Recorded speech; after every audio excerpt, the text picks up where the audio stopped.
kā lai reaģē cilvēks, kurš noklausījies tradicionāli jau diezgan Latvijas bankas izpildījumā un premjera izpildījumā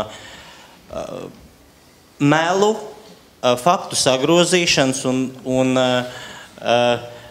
pilnīgi populisma kokteili 15 minūšu garumā, tagad grib kaut kādā veidā arī varbūt tās pastāstīt cilvēkiem, kā ir patiesībā par šo tematu. Tad es uzdošu vienu jautājumu pašu svarīgāko. No kurienes Latvijai radīsies ekonomikas attīstība? Kā viņa tā radīsies, Dombrovskis kungs?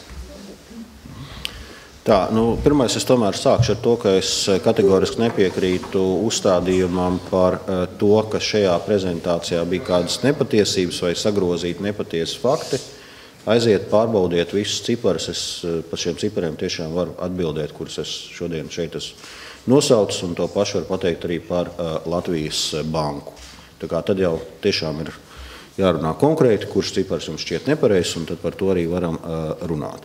Attiecībā uz ekonomikas izaugsmi, tad, manuprāt, tas nav jautājums tikai par eiro. Tas ir daudz plašāks jautājums. Ekonomikas izaugsme mums arī pašreiz ir. Pagājušā gadā mums bija ekonomikas izaugsme 5,5% apmērā. Šogad mēs prognozējam ekonomikas izaugsmi ap 5%.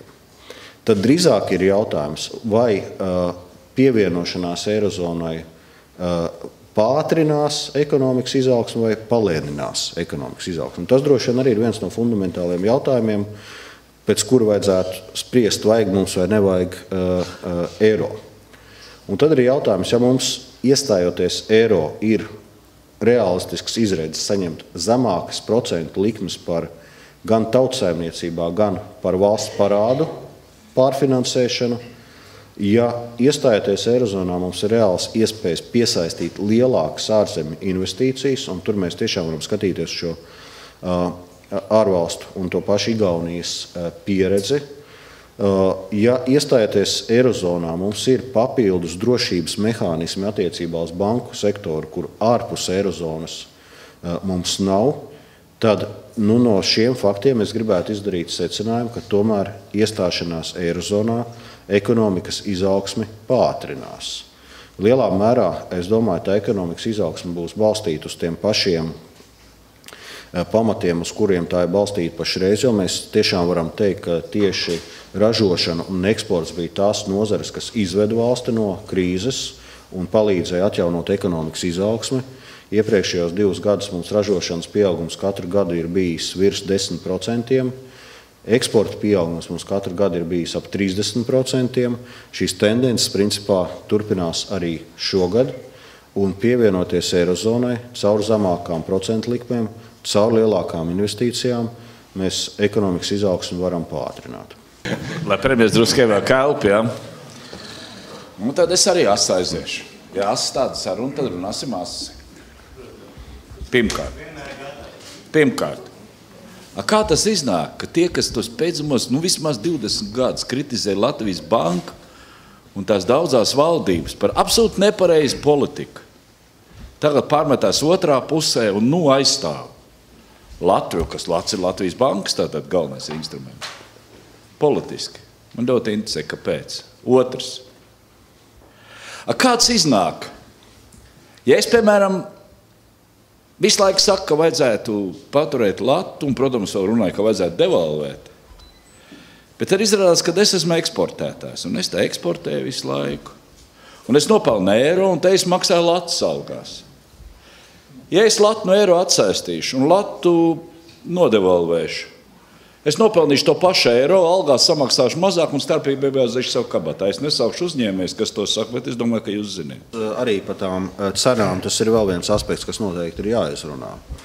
Tas novērtējums ir, ka arī tātad Igauņu pašu novērtējums, ka eiro ietekme uz cenām bija 0,3% punktu. Cenas pieauga. 0,3% punktu ir to, ko viņi paši izrēķinājuši tīra eiro ietekme. Bet te ir vēl viens aspekts, kas ir jāpatur prātā, ka mēs atšķiramies praktiski no visām valstīm, izņemot laikam Maltu vai ko, kas ir līdz šim iestājušās Eirozonā, ieskaitot visas vecās valstis, ka lats mums ir vērtīgāks par eiro. kas nozīmē, ka visas tās valstis, kur iestājās ar valūtu, kas ir mazāk vērtīga par eiro, sākot ar Vāciju un beidzot ar Igauniju, ko patērētāji ieraudzīja nākošā dienā pēc eiro? Patērētāji ieraudzīja mazākus ciparus uz cenām veikalos. Un pie šiem mazākiem cipariem psiholoģiski kā ir vieglāk pirkt, un tam veikalniekam ir psiholoģiski vieglāk pateikt, jā, tas cipars ir mazāks, bet viņš negluži tik mazāks, kā vajadzētu. Kā tur tas cenu pieaugums arī veidojās, tīri uz eiro. Mums būs tieši pretējais efekts. Tas, ko patērētājs ieraudzīs veikalā, viņš ieraudzīs lielāku ciparu. Un viņš vēl divreiz pārreikinās, vai tur tas cipars nav pa lielu. Tā kā, es domāju, mums veikalniekiem spekulēt uz šie ciparu būs neiespējams salīdzinot ar tām valstīm, kur bija iespējams to darīt tikai tāpēc, ka nomināli tas cipars ir mazāks. Mums nomināli cipars būs lielāks, un tā ir pretēja situācija. Paliek neskaidrs, kāpēc tās vadošās mūsu jaunajās Eiropas valstis, kas iestājas desmitniekā, ja? Viņas kaut kā nestītās Polijā, Čehijā, Ungārijā. Kāpēc jūs domājat, ka mums jāskrien viņiem pa priekšu un jāievieš eiro? Vai ir kaut kādas negācijas no šī pasākuma? Ja nekāda negācija nav. Jā, labi. Tātad pie negācijām es jau arī centos no savas puses vairākas negācijas pieminēt. Pirmais ir tie ieguldījumi, kas mums jāveic Eiropas stabilitātes mehānismā. Ja mēs uzskatām, ka mums pašiem nekad nedraud nekāda finansiāla nestabilitāte, mēs varam uzskatīt to par negāciju, ka šos līdzekļus mēs ieguldām. Bet attiecībā uz to, kāpēc, piemēram, Polija, Ungārija, Čehija, vēl kādas valstis nestājās, ir divi argumenti. Ir, ja vēlties, vienkāršotais arguments un arī viens ekonomisks arguments.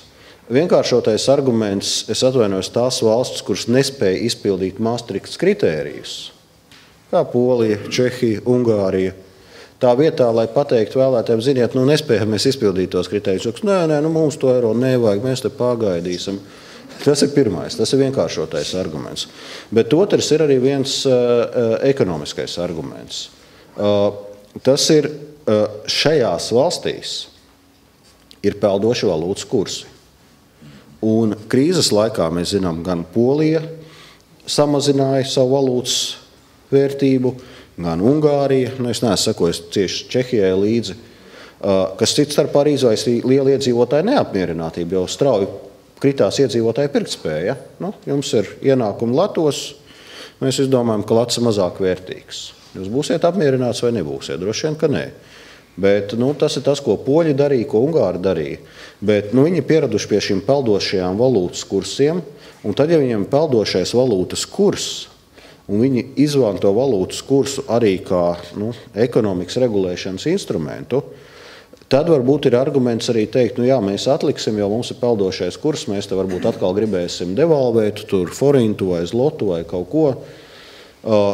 Latvijas gadījumā tā nav. Mūsu kurs ir fiksēts pret eiro no 2005. gada. Mēs neesam kursu mainījuši, un pirms tam, kopš 94. gada, mums kurs ir bijis fiksēts pret SDR, šīm te speciālām norēķinu vienībām.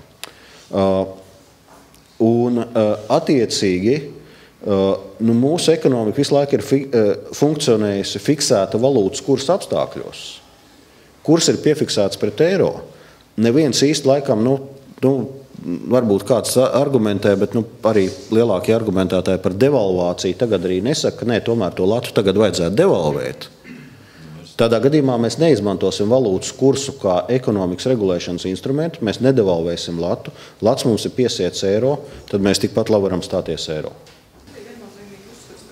Eiro mums ir vajadzīgs, ja, bet tie līdzekļi, ar kādiem mēs uz viņu atkal ejam, tas tāpat kā iestāšanās laikā Eiropas Savienībā, mēs drusku tos visus savus rādītājus piepušķojām, ja, tur pazeminājām inflāciju un tā tālāk. Izskatās, ka šobrīd notiek viss tas pats, kas patiesībā atstāja sliktu ietekmi ilgtermiņā uz ekonomisko izaugsmu. piemēram, samazinātu pievienotās vērtības nodokli, lai samazinātu inflāciju, nepalielināt neapliekamos minimumus strādājošiem, kas arī patiesībā ir par sliktu darba spēka izmantošanai un investoru piesaistē. Un mēs, principā, bāžam paši sev sprunguļus riteņos un turpinām tā kā, iet uz labu mērķi, bet varbūt, kad ilgtermiņā atkal sev nobremzējam zinām laiku. Bet šis arguments bieži izskan, manuprāt, plašākā kontekstā, ka mums vajag vairāk tērēt, lielāku budžeta deficītu, lai stimulētu ekonomiku, un mēs te tagad bremzējam ekonomiku, mazinot budžeta deficītu. Pirmais, ja mēs tomēr paskatāmies, ka jā, mēs esam valsts, kur ir izgājusi cauri līdz šim brīdim tomēr lielākajai fiskālās konsolidācijas programmai. Grieķi pamazām mūs tur piedzena, bet vēl laikam tajā apjomā gluži nav. Un tomēr esam valsts, kas ir visstraujāk augošā ekonomika Eiropas Savienībā. Īsti, manuprāt, tādas pretrunas tur nav. Es jau pieminēju, ka mēs pāri pat 200 miljoniem latu nākošgad maksāsim tikai procentos par valsts parādu. Tie 200 miljoni, ko mēs varētu iztērēt daudz liederīgāk. Un jo vairāk mēs dzīvosim pāri saviem līdzekļiem, jo lielākas būs procentu likmes, kurus mēs maksāsim par valsts parādu, jo šī summa ļoti strauji pieaugs. Mēs maksāsim nevis 200, bet 300, 400 miljonus un tā tālāk. Un jautājums, vai tas ir tas, ko mēs gribam panākt, un vai tas veicinās ekonomikas izaugsmi. Un tad tāds, varbūt arī vienkāršots piemērs, bet tomēr. Ja mēs turpinām šo loģiku, tad vajag tērēt vairāk, stimulēt ekonomiku, tad ekonomika augs ātrāk, un tad arī tas parāds nebūs problēma. Paskatāmies 3 Baltijas valstis. Igauņi 90. gadu sākumā pieņēma lēmumu, ka viņiem būs sabalansēts budžets. Mēs tur dažādas lēmumus pieņēmām, kaut kādā brīdī mēs pieņēmām lēmumu, ka mums ir jāgāzē līdz grīdai un tam līdzīgi. Lietuviešiem arī tur dažādi gājis. Rezultātā Igauņiem praktiski nav valsts parāda, vai arī valsts parāds tur jau 6-7% robežās pat mazāks nekā viņu, teiksim, uzkrājumi. Praktiski var teikt, viņam nav valsts parāda. Gan Latvija, gan Lietuva ir uzkrājusi valsts parāda ap 40% no IKP. Tad, sakojot šajā loģikai, vajadzētu izsacināt, tad Latvija, Lietuva viennozīmīgi labāk attīstījušās, viņi ir 40% no IKP ieguldījuši izaugsmē, kamēr tie muļķīgie igauņi tur sēdējuši ar savu bezdeficītu budžetu. Bet kaut kā gan IKP uz iedzīvotāju, gan vidējās algas, gan vidējās pensijas ir vislielākās Igaunijā. Kaut kā dīvaini sanāk. Un tas sanāk tieši tāpēc, ka caur šo finanšu stabilitāti viņi ir spējuši piesaistīt daudz vairāk investīcijas un daudz straujāk attīstīt ekonomiku, nekā mēs domājam, ka mēs ar valdības tēriņiem attīstīsim ekonomiku. Sakiet, lūdzu, pēc kāda kursa tiks mainīts lats, tad, kad pievienosimies eiro? Un vai to nosakām mēs, vai tas tiks noteikts Briselē? Kurs tātad pēc esošā kursa, tātad 0,702804, tas ir tas, pēc esošā Latvijas bankas kursa. Nosaka, tas ir, mums ir fiksēts kurs pret eiro, tas kurs ir tāds šodien, tāds kurs bija pirms 3 gadiem, tāds kurs bija 2005. gadā, kad mēs piesaistījāmies eiro, tātad pēc esošā kursa. Tehniski runājot, to gala lēmumu pieņēma Ekofin padome pēdējā sēdē, bet praktiski visām valstīm, kas ir stājušās Eirozonā, tas ir darīts pēc tā brīža fiksētā kursa.